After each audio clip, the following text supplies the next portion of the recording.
Herc, time to turn our attention to the National Women's Soccer League, where this weekend we saw players across the league wearing T-shirts with the slogan, "No More Side Hustles," a nod to the NWSL Players Association campaign that aims to raise awareness of the fact that many players in the NWSL have to work second and third jobs to support themselves. According to the NWSLPA, nearly a third of the players in the league are on the league minimum, which we know to be less than $30,000. For more perspective on this, we welcome into Futbol Americas the one and only Julie Foudy, World Cup and Olympic champion with the U.S.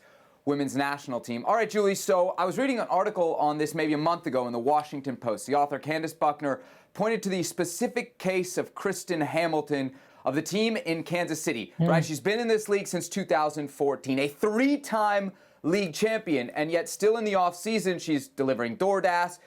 She had to get her mom to co-sign on a home loan. That's the reality for these players, not just rookies, but established players. How important is this, not just for the NWSL, Julie, but for the future of women's soccer, that this change?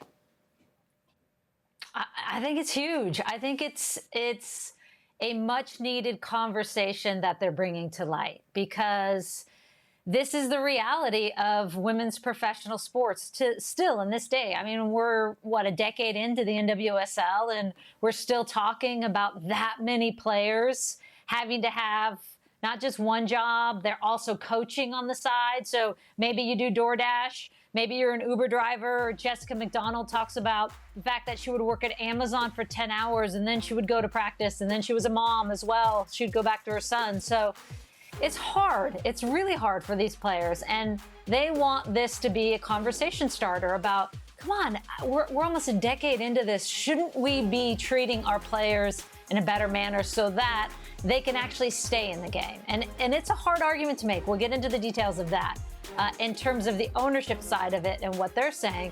But I think it's a necessary conversation. It shouldn't be this hard for these female athletes.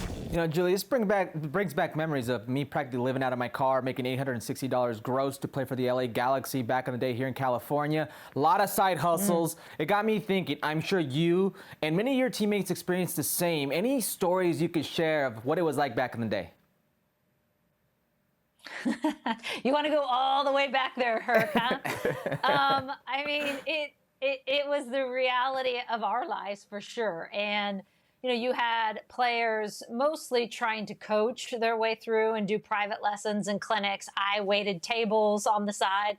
I mean, the challenge, of course, is when you get to the national team level, and back in the day when we weren't making any money at that level either, you couldn't hold another job because you were on the road so much. And if you're playing professional soccer, it's hard to hold another job. You can't be a teacher. You can't have a real full-time job because of all the travel that's associated with being a professional athlete. And so what we had to do back in the day is that side hustle became your main hustle, and you had to quit playing soccer.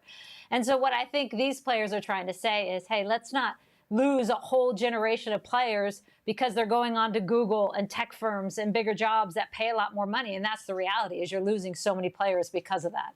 Okay, no more side hustles. Let's end this. What has to change? I mean, when realistically can we see this ending? When will the money be there? Well, and that's the factor, right? When will the money be there? And when are owners willing to lose more to eventually make more? And I think right now what we're seeing is this tipping point. And hopefully you get to a point where in women's sports and women's professional sports, you have an ownership base that says, okay, yes, we are willing to put that money in, and we have deeper pockets to do so, and we're willing to lose because that's what they are going to do up front.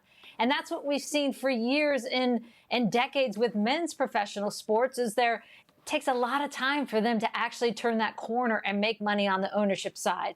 But I do think the appetite for ownership, and especially as you're seeing with Angel City, I have to give our little team a plug. There is an appetite and hopefully an investment reach and capacity that means that we're willing to take more losses because we think the end game is going to bring a return. And it's not going to be maybe in 5 years, and it's not going to be maybe in 10 years, but that we're willing to stay in it for the long haul. And so I think these conversations need to start happening, not just across soccer, but across all women's sports, to say, how can we create an environment? And of course, they're not going to be making millions like the men are because the revenue isn't there yet.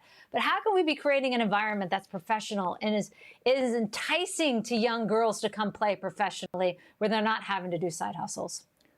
Probably worth noting here, we're reportedly in the final stages of negotiations between the league and the NWSL Players Association on the next CBA. So obviously we'll keep an eye on this moving forward. Julie, before we let you out of here, I got to ask you about my beloved Washington Spirit. You know, I'm DC through and through, but it's a team that's gone through a really tough time. We got a coach fired over treatment of players. We've got supporters groups asking for the owner, Steve Baldwin, to sell the team. And then one of his other owners, Michelle Kang, through the Washington Post, really this public back and forth. What is the end product here? Like, kind of how do we get out of this? How does the Spirit save itself? What should be done? Yeah, I actually have been thinking about you, Sebi, with all the mess that's happening there.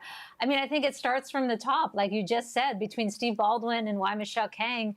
I mean, that ownership group has brought in new investors and fresh life and fresh investment. And for them not to be able to get that right and resolve that means that everything just trickles down.